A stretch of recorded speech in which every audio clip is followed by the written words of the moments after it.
ہے، گھاس کی اپنی تسبیح ہے، درختوں کی اپنی تسبیح ہے، پودوں کی اپنی تسبیح ہے۔ سبح للہ ما فی السماوات والارض وہو العزیز۔ السلام علیکم ورحمۃ اللہ وبرکاتہ۔ امید ہے کہ سب دوست خیریت سے ہوں گے۔ مولانا طارق جمیل صاحب کی بیان کا سننا لازمی سمجھو۔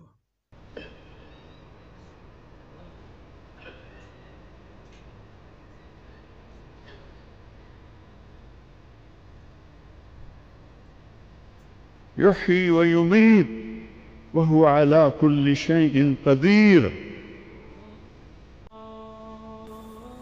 بس میں بول ہی سکتا ہوں، میں تو خود خالی، میں تمہیں کیا بھروں گا، لیکن صحیح چیز تک اللہ نے مجھے پہنچایا ہے، وہ بتا رہا ہوں۔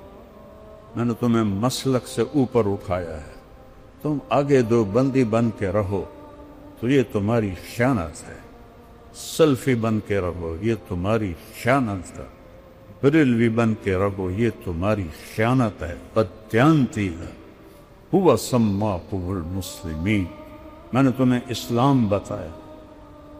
میرے استادوں کا میرے اوپر احسان ہے، رائمنڈ میں نے 7 سال پڑھا ہے، میرے استادوں نے ہمیشہ اسلام بتایا، نہ کبھی کسی بریلوی کے خلاف، نہ شیعہ کے خلاف، نہ اہل حدیث کے خلاف۔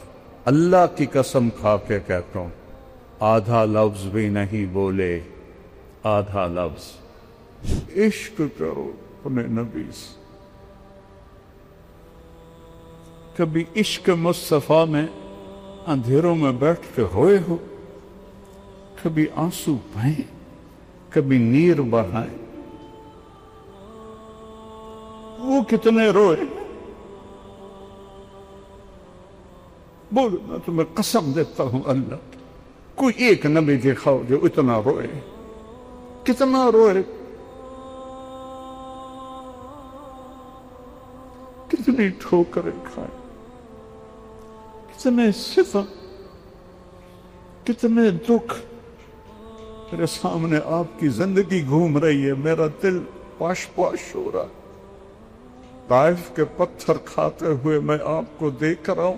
میں وہاں گیا تھا، اس جگہ گیا تھا، جگہ دیکھی تھی جہاں میرے نبی بے ہوش ہو کے گرے تھے۔ وہ پتھر کھائے اتنے بڑے کہ آپ بے ہوش ہو کے گرے، کہ اللہ دیکھ رہے۔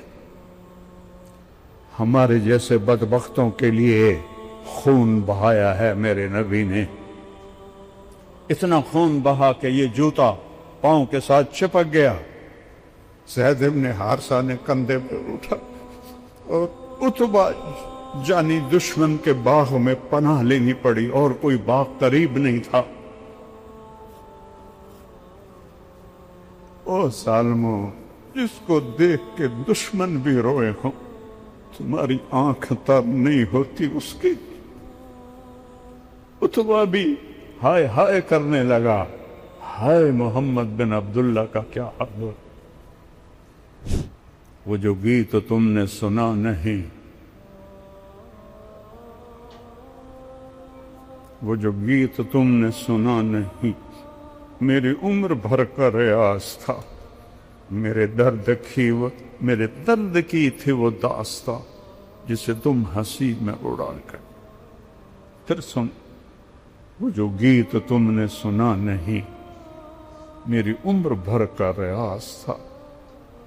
میرے درد کی تھی وہ داستاں، جسے تم ہنسی